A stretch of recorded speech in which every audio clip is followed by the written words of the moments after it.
Hi friends, welcome back to my channel. അപ്പോൾ നമ്മൾ ഇന്ന് തക്കാളിയും അതുപോലെ തന്നെ പപ്പടവും വെച്ച് വളരെ എളുപ്പത്തിൽ ചെയ്യാൻ പറ്റുന്ന ഒരു സിമ്പിൾ റെസിപ്പിയാണ്. നമുക്ക് ചോറിൻ്റെ കൂടെയും ചപ്പാത്തിയുടെ കൂടെയും ദോശയുടെ കൂടെയൊക്കെ കഴിക്കാൻ പറ്റുന്ന നല്ല ടേസ്റ്റ് ആയിട്ടുള്ളൊരു കറി റെസിപ്പിയാണ് കേട്ടോ. അപ്പോൾ എല്ലാവരും ട്രൈ ചെയ്യുക. പപ്പടം കൊണ്ടുള്ള ഒരുപാട് റെസിപ്പീസ് ഓൾറെഡി നമ്മൾ ചാനലിൽ ചെയ്തിട്ടുണ്ട്. പ്ലേലിസ്റ്റ് ഒന്ന് ചെക്ക് ചെയ്ത് നോക്കാം. അല്ലെങ്കിൽ പപ്പടം റെസിപ്പി സിമിയാസ് ബ്യൂട്ടി മാജിക് എന്ന് ടൈപ്പ് ചെയ്ത് നോക്കിയാലും മതി കേട്ടോ. അപ്പോൾ നമുക്കിത് എങ്ങനെയാണ് തയ്യാറാക്കുന്നത് നോക്കിയിട്ട് വരാം. ഇതിനായിട്ടൊരു 5 പപ്പടത്തോളം എടുക്കാം കേട്ടോ. ചെറുതാണെങ്കിൽ ഒരു 6 ഒക്കെ എടുക്കാം. എന്നിട്ട് നമുക്കിതിലേക്ക് തക്കാളി വേണം. അതുപോലെ തന്നെ അധികം മസാലപ്പൊടികളൊന്നും ഇല്ലാതെ പെട്ടെന്ന് ഉണ്ടാക്കിയെടുക്കാം കേട്ടോ. നല്ല ടേസ്റ്റി ആയിട്ടുള്ള റെസിപ്പിയാണ്. അപ്പോൾ നമുക്കിത് എങ്ങനെയാണ് തയ്യാറാക്കുന്നത് നോക്കിയിട്ട് വരാം. ഇതിനായിട്ട് നമുക്ക് പപ്പടം പൊളിച്ച് വെക്കണം കേട്ടോ. ഒരു 5 പപ്പടോളം പൊളിച്ച് വെക്കാം. അത് പപ്പടം ആദ്യം തന്നെ പൊളിച്ച് വെക്കേണ്ട ആവശ്യമില്ല. നമ്മൾ മസാല ഉണ്ടാക്കിയതിന് ശേഷം അതിനകത്തേക്ക് ഇടാൻ ടൈം ആകുമ്പോൾ ചെയ്താൽ മതി കേട്ടോ, അല്ലെങ്കിൽ തണുത്ത് പോകും. അപ്പോൾ ഞാനൊരു പാൻ വെച്ചു. ചൂടാകുമ്പോഴേക്ക് ഇത്തിരി വെളിച്ചെണ്ണ ഒഴിച്ചു കൊടുത്തു. വെളിച്ചെണ്ണ ചൂടാകുമ്പോഴേക്കും കടുകിട്ടൊന്ന് പൊട്ടിക്കാം. കടുക് പൊട്ടി വരുമ്പോഴേക്കും ഒരു നുള്ളു ഉലുവയുടെ അളവൊന്നും ഒരുപാട് കൂടരുത് കേട്ടോ. ഒരു നുള്ളു ഉലുവ കൂടി ഇട്ട് കൊടുക്കാം. ഉലുവയെല്ലാം ഒന്ന് പൊട്ടി വരുന്ന സമയത്ത് ഒരു 2 വറ്റൽമുളക് 2ആയിട്ട് കട്ട് ചെയ്ത് കൂടി ഇതിനകത്തേക്ക് ഇട്ട് കൊടുത്തിട്ട് നമ്മളിതിനകത്തേക്ക് ചേർത്ത് കൊടുക്കുന്നത് വെളുത്തുള്ളിയാണ് കേട്ടോ. നല്ല വലിയ വെളുത്തുള്ളിയാണെങ്കിൽ ഒരു 3 എണ്ണമൊക്കെ മതിയാവും. ചെറുതാണെങ്കിൽ ഒരു 5-6 വെളുത്തുള്ളിയൊക്കെ എടുക്കാം കേട്ടോ. ഞാൻ വലുതായതുകൊണ്ട് തന്നെ ഒന്ന് കട്ട് ചെയ്താണ് ഇട്ട് കൊടുത്തിരിക്കുന്നത്. നല്ല ചെറുതാണെങ്കിൽ കട്ട് ചെയ്തില്ലെങ്കിലും കുഴപ്പമൊന്നുമില്ല. അല്ലെങ്കിൽ ഒരു 2ആയിട്ടൊക്കെ കട്ട് ചെയ്യാം. ഇത് നല്ല വലുപ്പം ഉണ്ടായതുകൊണ്ട് ഞാൻ 2-3 കട്ട് ചെയ്തു. അപ്പോൾ ഇതൊന്ന് ചേർത്തിട്ട് നമുക്കൊന്ന് വഴറ്റിയെടുക്കാം. ഒരുപാട് കളർ മാറേണ്ട ആവശ്യമൊന്നുമില്ല. ജസ്റ്റ് ഒന്ന് വാടിയതിന് ശേഷം നമുക്ക് ഇതിനകത്തേക്ക് ചേർത്ത് കൊടുക്കുന്നത്. നല്ല വലിയ സവോളയാണെങ്കിൽ ഒരു സവോള മതി. ചെറുതാണെങ്കിൽ ഒരു മീഡിയം ടൈപ്പൊക്കെ ആണെങ്കിൽ 2 എണ്ണമൊക്കെ എടുക്കാം. നല്ല ചെറുതാണെങ്കിൽ ഒരു 3 എണ്ണമൊക്കെ എടുക്കാം കേട്ടോ. നല്ല ചെറുതായിട്ട് കനം കുറച്ച് അരിയണം. ആവശ്യത്തിന് ഉപ്പ് കൂടി ഇട്ട് കൊടുത്തതിന് ശേഷം നമുക്കിതൊന്ന് വഴറ്റിയെടുക്കാം. അത്യാവശ്യം നന്നായിട്ട് സവോള വാടി കിട്ടണം കേട്ടോ. ചെറിയ ഉള്ളിയുടെ ഒന്നും ആവശ്യമില്ല. ഇതിൽ സവോള തന്നെ മതി കേട്ടോ. നല്ല ടേസ്റ്റാണ്. ഒരുപാടങ്ങ് വഴണ്ട് പോകേണ്ട ആവശ്യമില്ല. എന്നാലും അത്യാവശ്യം നന്നായിട്ട് വഴണ്ട് കിട്ടണം. അപ്പോൾ ഇതിലേക്ക് നമ്മൾ ആവശ്യത്തിന് കറിവേപ്പില കൂടി ചേർത്ത് കൊടുത്തു. ഇഞ്ചിയൊന്നും ചേർക്കേണ്ട ആവശ്യമില്ല കേട്ടോ. വെളുത്തുള്ളി മാത്രം മതിയാവും.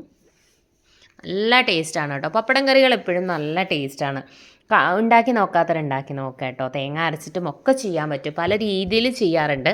ഒരു പ്രത്യേക സ്വാദാണ് പപ്പടം കറികൾക്ക്. ശരിക്കും നമ്മുടെ ഒരു തനി നാടൻ കറികളുടെ ടേസ്റ്റാണ്.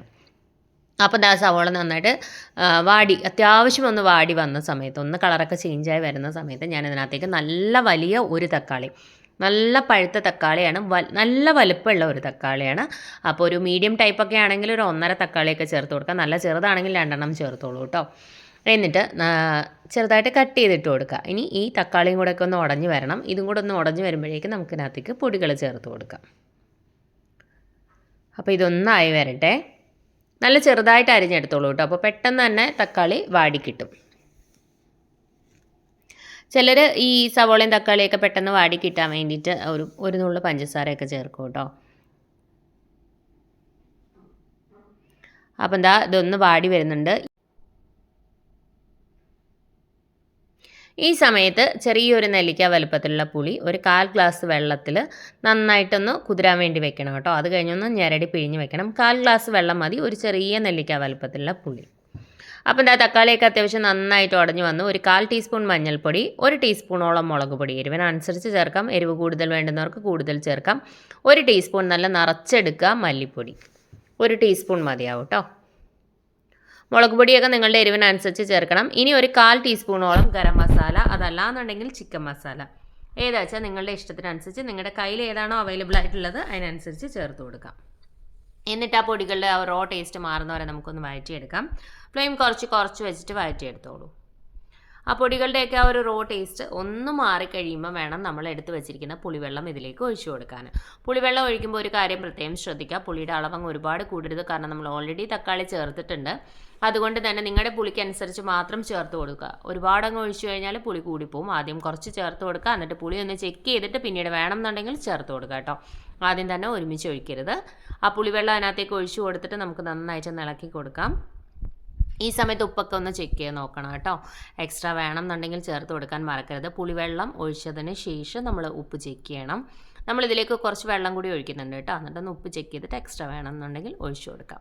ആ പുളിവെള്ളം ഒന്ന് ചേർത്ത് നന്നായിട്ടൊന്ന് ഇളക്കി യോജിപ്പിച്ചതിന് ശേഷം ഇതിനകത്തേക്ക് ഏകദേശം 1 ഗ്ലാസ്സോളം വെള്ളം ഒഴിച്ചു കൊടുക്കുന്നുണ്ട്. ഈ സമയത്ത് ഉപ്പൊക്കെ ഒന്ന് ചെക്ക് ചെയ്ത് നോക്കുക. എക്സ്ട്രാ വേണമെന്നുണ്ടെങ്കിൽ ചേർത്ത് കൊടുക്കണം. അതുപോലെ തന്നെ ഈ പുളിവെള്ളം ചേർക്കുമ്പോൾ ഇപ്പോഴും നന്നായിട്ടൊന്ന് തിളച്ച് കഴിയുമ്പോൾ ഒരു നുള്ള പഞ്ചസാര ചേർത്ത് കൊടുക്കുക. ഒരു പ്രത്യേക സ്വാദാണ് കേട്ടോ. അതൊന്ന് തിളച്ച് എണ്ണയൊക്കെ തെളിഞ്ഞ് വരട്ടെ. ഈ സമയത്ത് നമുക്ക് പപ്പടം പൊളിച്ച് വയ്ക്കാം. ഒരു 5 പപ്പടം, അത്യാവശ്യം വലിപ്പമുള്ള പപ്പടമാണല്ലോ, ഒരു 5 എണ്ണമൊക്കെ മതിയാവും. അപ്പോൾ അത് നന്നായിട്ട് തിളച്ച് എണ്ണ തെളിഞ്ഞ് വരണം. ഞാൻ പറഞ്ഞ പോലെ നമ്മൾ പുളി ചേർക്കുന്ന കറികൾക്ക്, ചില കറികൾക്ക് എപ്പോഴും ഒരു ഇത്തിരി ശർക്കര ചേർക്കാറുണ്ട്. അപ്പോൾ അത് നന്നായി തിളച്ചിട്ടുണ്ട്, ഒന്നുകൂടെ നായി വരട്ടെ. ശർക്കര ചേർക്കാറുണ്ട്, പക്ഷേ ഇതിൽ ഒരു പൊട്ട് ശർക്കരയെ ചേർക്കുള്ളൂ, ഒരു 1/4 ടീസ്പൂണോ അങ്ങനെയൊക്കെ. പക്ഷേ ഇതിൽ ശർക്കര ചേർത്ത് കഴിഞ്ഞാൽ ആ ഒരു ടേസ്റ്റ് മാറും. അതുകൊണ്ട് ഒരു നുള്ള് പഞ്ചസാര ചേർക്കുക. അപ്പോൾ ആ പുളിയൊക്കെ ഒന്ന് ബാലൻസ് ആവും. അതിന് വേണ്ടിയിട്ടാണ്, ഓപ്ഷണലാണ്, ഇഷ്ടമുണ്ടെങ്കിൽ ചേർക്കാം, ചേർത്താൽ ഒരു പ്രത്യേക സ്വാദാണ്. അപ്പോൾ എണ്ണയൊക്കെ ഒന്ന് തെളിഞ്ഞ് വന്നു, ഒന്ന് കുറുകി വരണം, വെള്ളം പോലെ ആവരുത്, ഒന്ന് കുറുകി വരുന്ന സമയത്ത് പപ്പടം കുറച്ച് വലുപ്പമുള്ള പീസാക്കി നമുക്കൊന്ന് പൊടിച്ചിടാം. നിങ്ങൾക്ക് വേണമെന്നുണ്ടെങ്കിൽ ഒരു 4-5 പീസാക്കി കട്ട് ചെയ്തിട്ട് പൊള്ളിച്ചെടുത്താലും മതി. അപ്പോൾ ആ ഒരു ഷേപ്പിൽ കിട്ടും. അങ്ങനെ വേണമെങ്കിൽ അങ്ങനെ ചെയ്യാം, അതൊക്കെ നിങ്ങളുടെ ഇഷ്ടത്തിനനുസരിച്ച് ചെയ്യാം.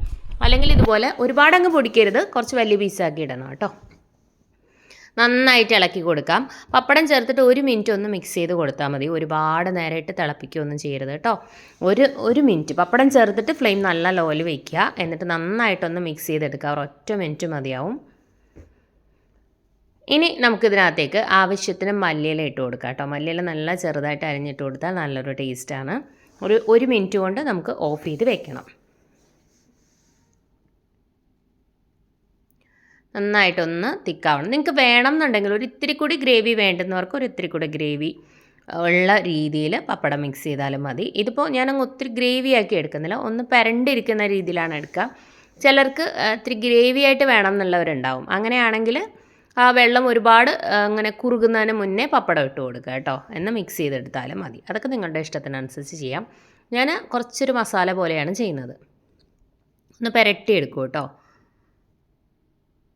ഗ്രേവി വേണ്ടുന്നവർക്ക് ഒരുപാടങ്ങ് ഡ്രൈ ആക്കാതിരുന്നാൽ മതി. ഒരു മീഡിയം പരുവം കുറുകി വരുന്ന സമയത്ത് പെട്ടെന്ന് തന്നെ പപ്പടം മിക്സ് ചെയ്ത് ഓഫ് ചെയ്യാം. അപ്പോൾ മല്ലിയിലയും ചേർത്തിട്ടുണ്ട്. എല്ലാവരും ഒന്ന് ട്രൈ ചെയ്ത് നോക്കുക. സിമ്പിളാണ്, നമുക്കൊരു 10 മിനിറ്റിനുള്ളിൽ ഉണ്ടാക്കിയെടുക്കാൻ പറ്റുന്ന നല്ല ടേസ്റ്റി ആയിട്ടുള്ളൊരു കറിയാണ് കേട്ടോ. ചോറിൻ്റെ കൂടെയും ചപ്പാത്തിയുടെ കൂടെയും ദോശയുടെ കൂടെയും ഒക്കെ കഴിക്കാൻ പറ്റുന്ന സൂപ്പർ ടേസ്റ്റുള്ള റെസിപ്പിയാണ്. നിങ്ങളെല്ലാവരും മസ്റ്റായിട്ടും ട്രൈ ചെയ്യുക. ഞാൻ പറഞ്ഞ പോലെ പപ്പടം റെസിപ്പീസ് ഒരുപാട് ചാനലിൽ ചെയ്തിട്ടുണ്ട് കേട്ടോ. കാണാത്തവരതെല്ലാം ഒന്ന് കണ്ടു നോക്കുക, ട്രൈ ചെയ്ത് നോക്കുക. ട്രൈ ചെയ്തിട്ട് എങ്ങനെയുണ്ടായിരുന്നു ഒന്ന് ഫീഡ്ബാക്ക് അറിയിക്കണം. ഇതുപോലെയുള്ള റെസിപ്പീസൊക്കെ ഇഷ്ടമാകുന്ന ഫ്രണ്ട്സിനും ഫാമിലിയിലും ഒക്കെ ഉള്ളവരുണ്ടെന്നുണ്ടെങ്കിൽ വീഡിയോസ് ഒന്ന് ഷെയർ ചെയ്ത് കൊടുക്കണേ, ചാനലൊന്ന് സപ്പോർട്ട് ചെയ്യാൻ പറയുക. അതുപോലെ ഇതുവരെ ചാനൽ സബ്സ്ക്രൈബ് ചെയ്യാതെ വീഡിയോ കാണുന്ന ആരെങ്കിലും ഉണ്ടെങ്കിൽ ചാനൽ ഇഷ്ടമായിട്ടുണ്ടെങ്കിൽ ഒന്ന് സബ്സ്ക്രൈബ് ചെയ്തേക്കണേ. സബ്സ്ക്രൈബ് ബട്ടൺ പ്രസ് ചെയ്യുമ്പോൾ അടുത്തൊരു ബെൽ ഐക്കൺ വരും. ബെൽ ബട്ടൺ പ്രസ് ചെയ്യുക. 3 ഓപ്ഷൻസ് കാണിക്കും. ആദ്യം കാണുന്ന ഓൾ തന്നെ പ്രസ് ചെയ്യുക, എന്നാലേ ഞാൻ പുതിയ വീഡിയോസിന് നിങ്ങൾക്ക് തന്നെ നോട്ടിഫിക്കേഷൻ കിട്ടും. സബ്സ്ക്രൈബ് ചെയ്തുകൊണ്ട് മാത്രം എൻ്റെ പുതിയ വീഡിയോസിൻ്റെ നോട്ടിഫിക്കേഷൻ നിങ്ങൾക്ക് വരത്തില്ല. അതിനായിട്ടാണ് അടുത്തുള്ള ബെൽ ഐക്കൺ പ്രസ് ചെയ്തതിൽ ആദ്യം കാണുന്ന ഓൾ തന്നെ പ്രസ് ചെയ്യാൻ പറയുന്നത്. അപ്പോൾ നേരത്തെയുള്ള വീഡിയോസൊക്കെ കാണാത്തവർ അതെല്ലാം ഒന്ന് കണ്ടു നോക്കുക. പ്ലേലിസ്റ്റൊക്കെ ഒന്ന് ചെക്ക് ചെയ്ത് നോക്കുക. വെജിറ്റേറിയൻ റെസിപ്പീസാണ് കേട്ടോ നമ്മൾ കൂടുതലും ചാനലിൽ ചെയ്യുന്നത്. അപ്പോൾ തുടർച്ചയായിട്ട് വീഡിയോസ് കാണുക, എന്നാലേ നിങ്ങൾക്ക് നോട്ടിഫിക്കേഷനൊക്കെ വരുള്ളൂ. വ്യത്യസ്തമായ മറ്റൊരു റെസിപ്പിയുമായിട്ട് നമുക്ക് വീണ്ടും കാണാം. Thank you friends. Thanks for watching.